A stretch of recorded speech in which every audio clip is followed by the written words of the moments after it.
to you about one of the most anticipated films of the whole year. So I'm wondering, Cassandra, sort of the reference is Charles Xavier. So I wonder for you, being his twin, how much did you sort of let the looming version of the influence of Patrick Stewart's version of the character, or did you stay away and just try to focus on what the script asked of you for this particular character? I'm a I'm a big fan of just, sticking to the script, and it was something I also asked Sean about very early on, because obviously Cassandra appears in quite a few of the comics and has such a legacy there that fans are really attached to. And I sort of asked the extent to which he wanted me to delve into the comics, and he said, it's up to you, but we will obviously honor her origin story and her relationship with Charles Xavier, her brother, and what happened when they were younger in the womb. Is obviously hugely influential on the character she turns out to be. In particular, how she chooses to use her powers in a way that's so the polar opposite of him. But okay.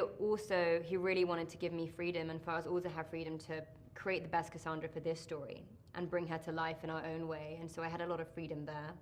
And in terms of Patrick's performances and also James McAvoy's, I really hesitated before I went back and watched a bit of those, because I thought, do I want to see this, or is it going to, cripple me under the pressure of their incredible performances? But I did find it interesting, just in terms of how actors have previously portrayed characters whose powers are very telepathic. Because it's very internal. It's a very internal performance. It means it needs a lot of nuance, and that was really interesting to observe. So that sets me up for my next question. If I had the ability to peer inside your brain on a day of shooting during this movie, what would be the inner monologue of Emma while she was making Deadpool and Wolverine?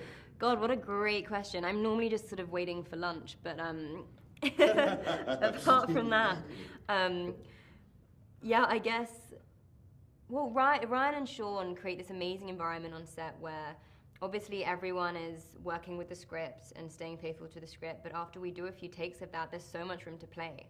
And they always sort of throw things out, and there's this very much an environment of there are no wrong answers. You can always try things, and some things might not work and some things might. And it was a real masterclass in learning how to pivot like that, how to be a really flexible actor, and also how at the end of the day so much comes down to tone.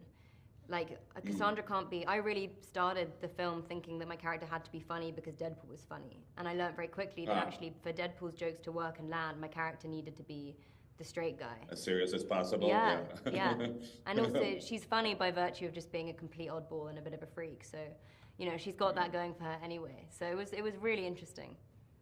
But I wonder, because, I've only seen 30 minutes of the movie, and it's so much fun. But this type of production is so large. I wonder, is it fun for you guys as performers? Does that, because you're trying to find the funny and you're trying to find what works, but it emanates so much fun from the screen to the audience. I wonder if you guys get to have any fun trying to make it happen. It's a lot of fun, undoubtedly. I think it's one of the funnest jobs I've done. Just, by virtue of the people I was working with, Hugh, Ryan, Sean, Matthew, everyone is just top of their game, incredible actors, incredible scene partners, but also really nice and very naturally all very funny people. So that's fantastic. And then also, being on set, and all the sets were built, we didn't really do any green screen work.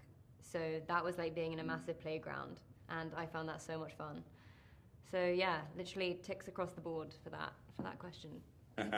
So, I know you're a professional actor, and I think it's kind of cool. It keys me a little bit about your personality, that you're actually thinking about lunch while shooting important scenes.